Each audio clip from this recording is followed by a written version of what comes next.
une apparition discrète. Au cours des dernières semaines, Charlène de Monaco a multiplié les apparitions publiques. 2 jours après avoir inauguré une nouvelle boutique Panerai à Monte-Carlo, la mère de Jacques et Gabriella a soutenu une association monégasque.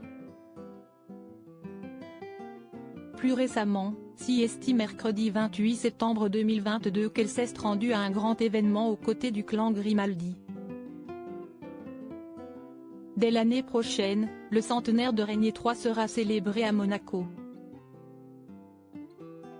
À l'entrée des jardins du Palais Princier, Albert II et la princesse Stéphanie ont dévoilé les événements prévus pour l'occasion, et en ont profité pour dévoiler le logo conçu pour accompagner toutes les communications qui seront faites autour de cet anniversaire. Charlène de Monaco portait alors un costume noir, qu'elle avait accompagné d'une chemise blanche.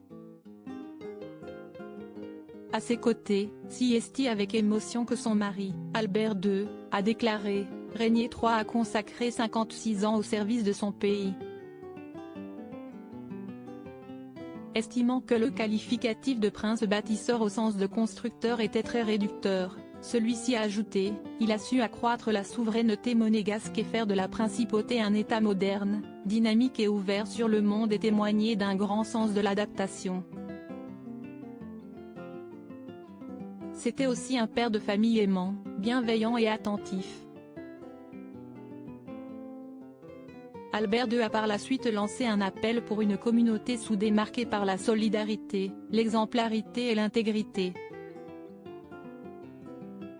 L'année prochaine devra ainsi témoigner de la reconnaissance et de l'attachement à Régnier III.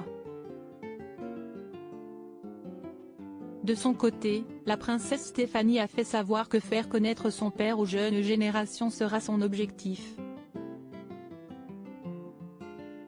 La Gazette de Monaco a précisé que les festivités débuteront mercredi 31 mai 2023 avec une grande fête organisée pour les monégasques et les résidents. Un hommage exceptionnel à Régnier III afin de rendre hommage au mari de grâce de Monaco, une exposition de photos sera organisée au palais, et un film sera diffusé. Début 2024, la clôture de l'événement aura lieu avec un festival de cirque. Au cours de cette présentation des célébrations, la princesse Stéphanie a fait savoir que chacun pourra honorer Régnier III et le remercier, à sa manière. Né le 31 mai 1923, Régnier III est mort le 6 avril 2005. Durant son règne, qui a duré 55 ans, la géographie de Monaco et son urbanisme se sont transformés. Son mariage avec Grace Kelly a également permis de mettre en lumière la principauté dans le monde entier. Si sa mort a bouleversé les monégasques, sa disparition était passée au second plan médiatique à l'international à la suite de l'agonie et la mort du pape Jean-Paul II. Charlène de Monaco, a-t-elle connu Régnier III?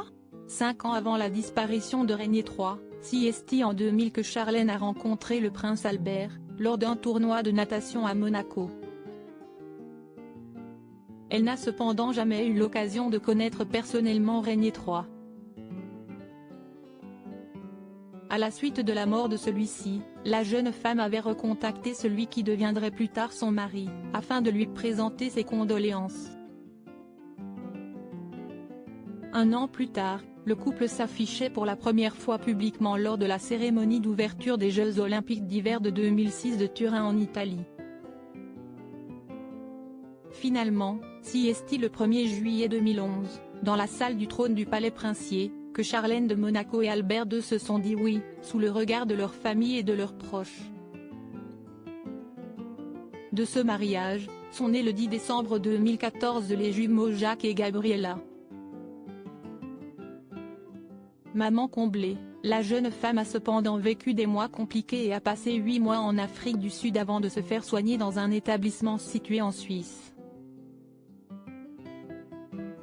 Dans un communiqué, le service de presse du cabinet du prince Albert avait précisé « La convalescence de S.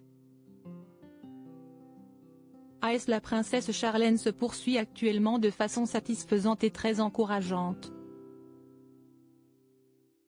Depuis, celle-ci va mieux et pourra honorer Régnier III en 2023.